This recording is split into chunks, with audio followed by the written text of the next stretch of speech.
Assalamualaikum warahmatullahi wabarakatuh. Salam sejahtera untuk kita semua. Om Swastiastu, Namo Buddhaya, salam kebajikan. Shalom.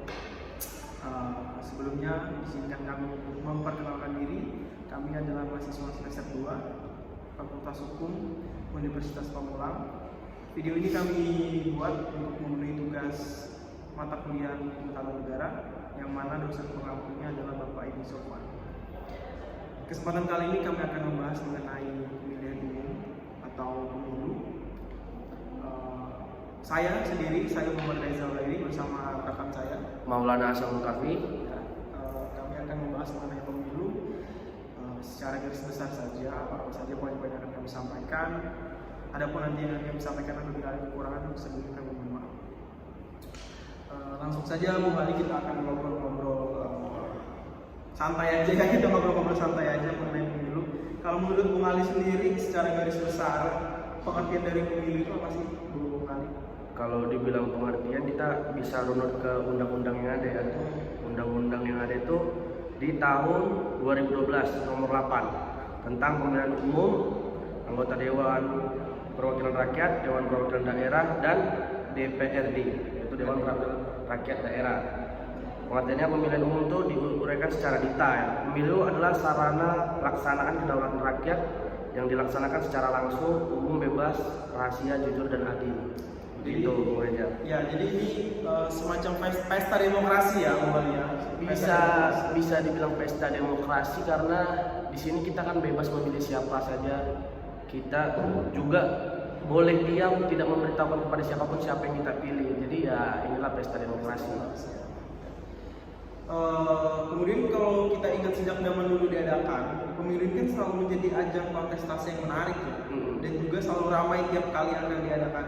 Sebenarnya apa sih tujuan dari pemilu ini sendiri kalau dilihat dari sumber hukumnya gitu ataupun dari pemikiran-pemikiran Bung Ali sendiri?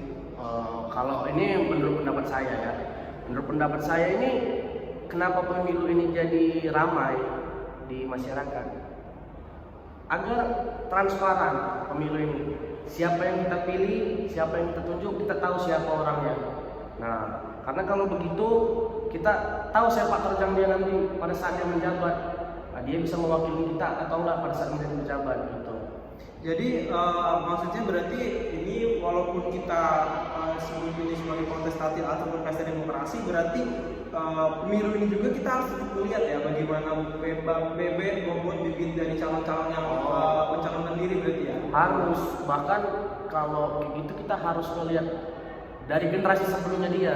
Jadi orang tuanya dia gimana, perilakunya, ada nggak cacat kriminal di Indonesia ini, apa yang diperbuatnya, apa jasa orang tuanya ke Indonesia. Karena kita kan harus melihat struktural tadi itu agar kita tahu kalau dia menjabat nanti bisakah dia melindungi kita dan bisakah dia menyampaikan apa pesan-pesan dari masyarakat. Karena kan dia wakil kita. Betul. Kalau kita lihat di Indonesia saat ini kan pemilihan umum ini kan terfokus ya. Independen ada, cuman kan terfokus pada partai. Apakah bibit bobot partai juga harus tetap kita lihat? Apakah itu berpengaruh untuk kita memilih calon-calon pemimpin atau gimana dari partai politik sendiri? Nah, ini yang senang saya dengar ini karena gini, bobot partai itu kenapa sekarang harus dilihat? Karena kita sekarang menggunakan presiden threshold yang ada 20%, yang dimana partai itu harus melebihi 20% ini. Nah, kita harus lihat juga kinerja partai ini. Misalnya dalam partai ini dia menduduki bangku DPR. Nah, di dalam bangku DPR ini ternyata dia melakukan banyak korupsi. Ya. Mana partai yang paling dominan terkena korupsi? Berarti kita harus jauhin partai itu. Betul. Karena kita lihat dalam markas partai ini selalu ada korupsi yang terang-terangan. Jadi banyak oknum dalam partai itu yang melakukan korupsi. Kalau kita milih dia, mungkin ketua umumnya bermasalah atau struktural yang dibuat dari partai ini bermasalah. Makanya kita harus lihat juga karena kita menggunakan presiden threshold 20%. Oke.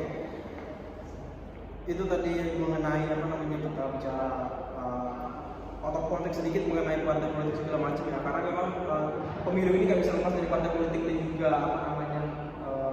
politisi-politisi lah juga ya, baik dari yang politisi yang ada keluarganya gitu, ada di belakang ataupun dari partai-partai politik lainnya gitu. Nah itu tadi kita sebelum kita bahas lebih jauh lagi, jelaskan sedikit mengenai dasar-dasar hukum tentang penyelenggaraan pemilu. Menurut undang-undang aja sedikit aja. Dasar hukumnya itu saya Bung Reja bisa lihat sendiri, dasar hukumnya itu ada di Undang-Undang Nomor 7 Tahun 2017 gitu. Oke, jadi itu tadi kalau untuk dasar hukumnya teman-teman itu ada di Undang-Undang Nomor 7 Tahun 2017 ya, Pak. Ya, benar. Kita bisa cek sama-sama di situ. Tadi udah sempat disinggung juga soal presidential threshold 20% ya. Gitu. Presidential threshold 20% ini itu tercantum dalam Undang-Undang Pemilu yang baru, ya. Pasal 222 Undang-Undang Pemilu yang mengatur tentang presidential threshold. Gitu. Bunyinya itu ada di situ semua di pasal 222 tadi. Kalau menurut Bung Ali, gimana pendapatnya? Kalau tadi kan udah sempat disinggung gitu, pendapat yang agak inilah, yang agak pendapat yang menjurus lah ya. Kalau saya sendiri, saya pinginnya ya, kalau bisa, ini kan pendapat dan keinginan, nggak ada yang bisa nyalain dong, kita kan demokrasi di Indonesia. Pendapat aja Pak. Pendapat saya, presiden threshold 20% itu harus dihapuskan. Harus dihapus ya? Harus, karena apa?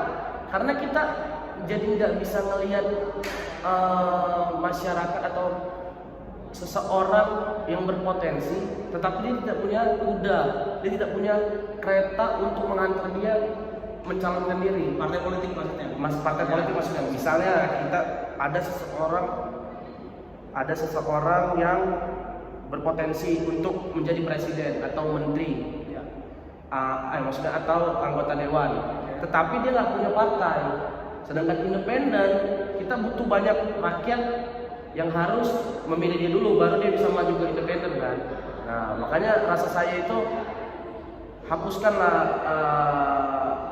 presiden threshold ini. Kita bisa lihat dari negara luar baru-baru ini rakyatnya cuma 14 juta. Kalau nggak salah saya itu bagian masih Asia gitu ya. Negara itu dia di bawah kita penduduknya, sedangkan kita 270 juta jiwa. Sedangkan dia itu hanya 1% dari rakyat kita, tapi calon presidennya ada 16 orang. Makanya itulah tadi, karena kita bisa lihat sendiri dari belakangan pemilu ini calon presiden kita kalau nggak 2-3 itu paling banyak. Jadi itu semua dari partai ya? Dan semua itu dari partai. Gimana orang-orang yang punya potensi ini? Akhirnya potensi kita terkubur. Orang-orang yang di situ nggak bisa berkembang jadinya. Jadi yang maju ya itu aja. Itu aja dan orang-orang itu aja. Partai yang mendominasi. Kembali ke orang itu. Kita masih dengerin partainya, tapi orang masih tahu siapa partainya. Itu harus direvisi tuh. Karena menurut saya itu kalau nggak salah itu masih rancangan RUU tentang pemilu itu. Maksudnya itu belum. Untuk menurunkan presiden threshold. Iya masih belum diizinkan, masih RUU, masih rancangan undang-undang. Berarti itu kalau saya saja ya. Kalau saya inginnya disahkan. Disahkan. Ya, disahkanlah rancangan undang-undang yang presiden thresholdnya. Dibikin 55%. Diperkecil berarti ya, nggak apa-apa, ada cuma apa-apa lah.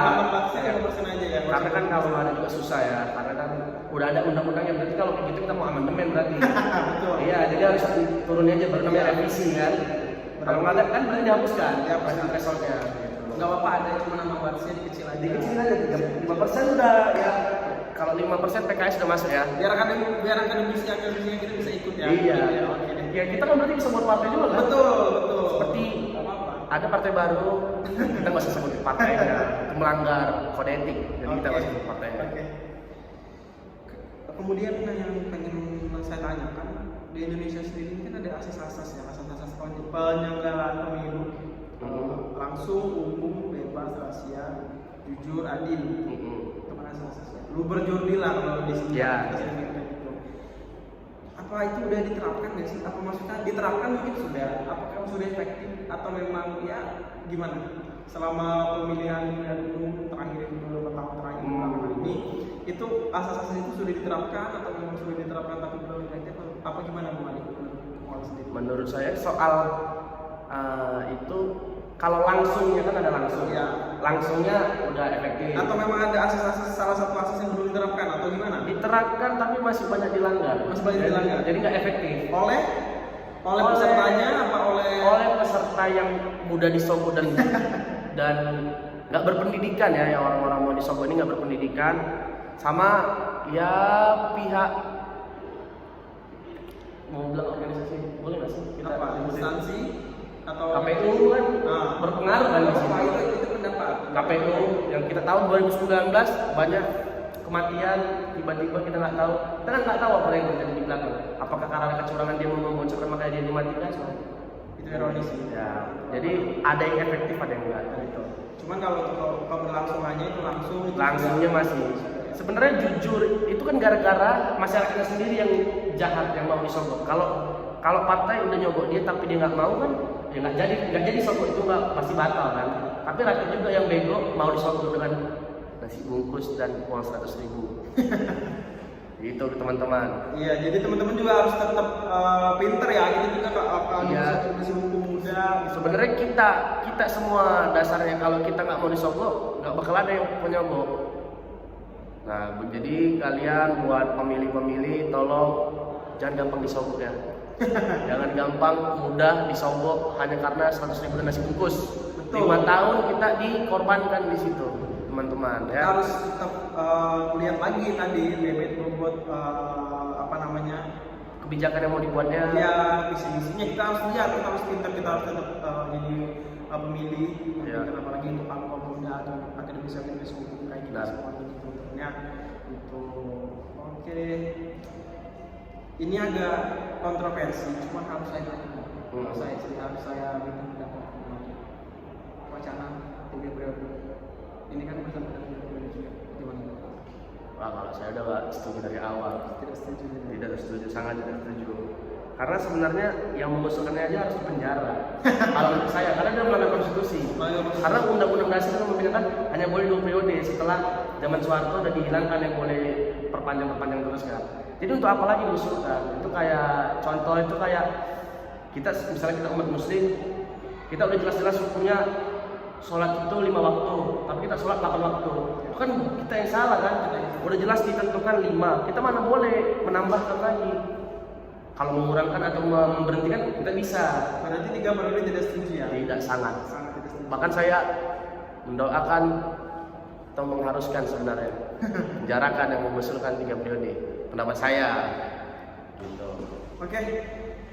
Itu tadi singkat dari kami berdua mengenai pemilihan umum atau pemilu. Apabila ada kekurangan sekali lagi kami mohon maaf dan kami ucapkan terima kasih kepada semuanya, kepada dosen pengabu Bapak ini, kepada rekan-rekan semuanya atas kerjasamanya selama semester 2 ini. Sekian materi video dari kami sebagai tugas hukum tata negara. Terima kasih. Wassalamualaikum warahmatullahi wabarakatuh.